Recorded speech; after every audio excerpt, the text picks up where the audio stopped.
যে কোনো রোগেরই মূল কয়েকটা কারণ আছে, বিশেষ করে যে রোগগুলোর কথা ডাক্তাররা বলে ওষুধ চলবে। এখন কিছু রোগ আছে যেগুলোর কথা ডাক্তাররা বলে যে 1 সপ্তাহ ওষুধ খেলে ভালো হবে, 2 সপ্তাহ খেলে ভালো হবে, যেগুলোকে আমরা বলি ইনফেকশাস ডিজিজ বা জীবাণু ঘটিত রোগ। ব্যাকটেরিয়াল ইনফেকশন হতে পারে, ভাইরাল ইনফেকশন হতে পারে, প্রোটোজোয়াল ইনফেকশন হতে পারে, ফাঙ্গাসের সমস্যা হতে পারে। এবং যেগুলো জীবন ঘটিত না, জীবাণু ঘটিত রোগ, ম্যালেরিয়া, কলেরা, টাইফয়েড, নিউমোনিয়া, কালাজ্বর, ডেঙ্গু, ফাইলেরিয়া, আন্ডারস্ট্যান্ড? এই রোগগুলা ওষুধ খেলে ভালো হয়, টিউবারকুলোসিস ওষুধ খেলে ভালো হয়।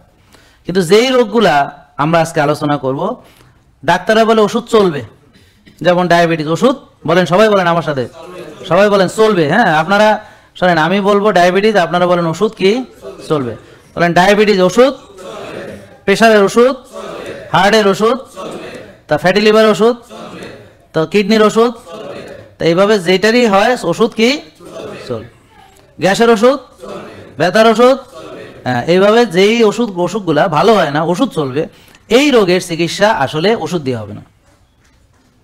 এই রোগগুলো মূলত 5-7টা কারণে হয়।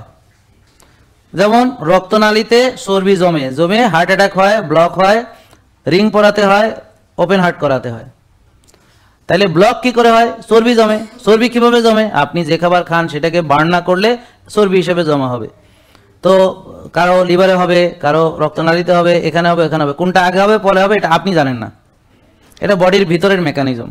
কারো আগে লিভারে হয়, পরে রক্তনালীতে হয়, কারো পেট বড় হয়ে যায় কিন্তু ভিতরে কম থাকে জমা, কারো বডি চিকন, ভিতরে সব চর্বি জমা, উপর দিয়ে ফিটফাট, ভিতরে সদরঘাট, চিকনা কিন্তু ভিতরে রক্তনালী ব্লক হয়ে গেছে, কিন্তু ওজন বেশি না।